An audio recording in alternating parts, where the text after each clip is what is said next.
മഹാലക്ഷ്മി സീരിയലിൻ്റെ ഇന്നത്തെ episode detailed promo റിവ്യൂയിലേക്ക് എല്ലാ കൂട്ടുകാർക്കും സ്വാഗതം. അങ്ങനെ കരുണയാണെങ്കിൽ തിരിച്ച് വീട്ടിലേക്ക് വരുന്നുണ്ട്.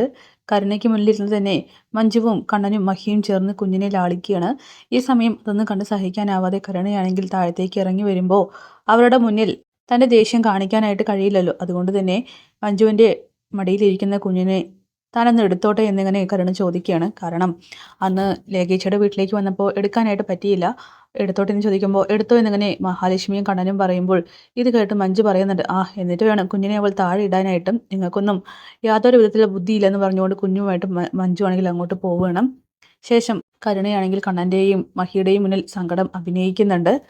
അങ്ങനെ മേഘനാഥൻ ഒന്ന് റിക്കവറായിട്ട് വീട്ടിലേക്ക് തിരിച്ചെത്തിയ കാര്യം തോമസ് സാറാണെങ്കിൽ മാർക്കോയെ അറിയിക്കുന്നുണ്ട്.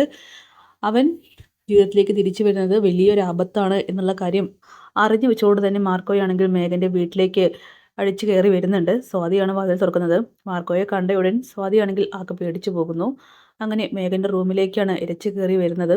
എന്നിട്ട് അവൻ്റെ ചങ്കും കൂടി നോക്കി ചവിട്ടി തകർക്കുന്നുണ്ട്. എന്നിട്ട് പറയുകയാണ്, ദേ ഇനി കണ്ണൻ സാറിനോ മഹാലക്ഷ്മിക്കോ കുഞ്ഞിനോ എന്തെങ്കിലും ആപത്ത് വരുത്താനാണ് നിൻ്റെ പ്ലാൻ എന്നുണ്ടെങ്കിൽ നിൻ്റെ കളി ഞാനങ്ങ് നിർത്തുമെന്നൊക്കെ പറഞ്ഞുകൊണ്ട് ഭീഷണിപ്പെടുത്തുമ്പോൾ, അയ്യോ മോനെ മാർക്കോ, അങ്ങനെയൊന്നും അവനും ചെയ്യില്ലെന്ന് പറഞ്ഞുകൊണ്ട് വാമദേവനും സീമന്തിനെയും അങ്ങോട്ട് ഓടി വരികയാണ്. എന്തായാലും ഒരു ഞെട്ടിക്കുന്ന താക്കീത് തന്നെയാണ് മാർക്കോ മേഘനാഥന് കൊടുത്തിരിക്കുന്നത്.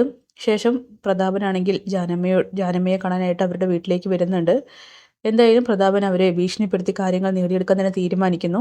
അങ്ങനെ ജാനമ്മയോട് പറയുന്നുണ്ട്, ഇപ്പോൾ ഹോസ്പിറ്റലിൽ കിടക്കുന്ന മോൻ ജീവിതത്തിലേക്ക് തിരിച്ചു വരണമെങ്കിൽ ഞാൻ പറയുന്നത് നിങ്ങൾ കേൾക്കണം. അങ്ങനെയെങ്കിൽ നിങ്ങൾക്ക് ഇനി അങ്ങോട്ട് ജീവിക്കാനായിട്ടുള്ള വക ഞാൻ തരും.